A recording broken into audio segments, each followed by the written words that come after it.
నుండి ఇక్కడ జాతర స్టార్ట్ అవుతుంది.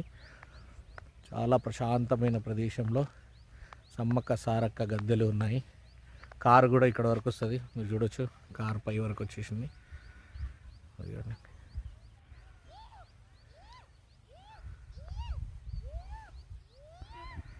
బ్యూటిఫుల్ ప్లేస్ అండి.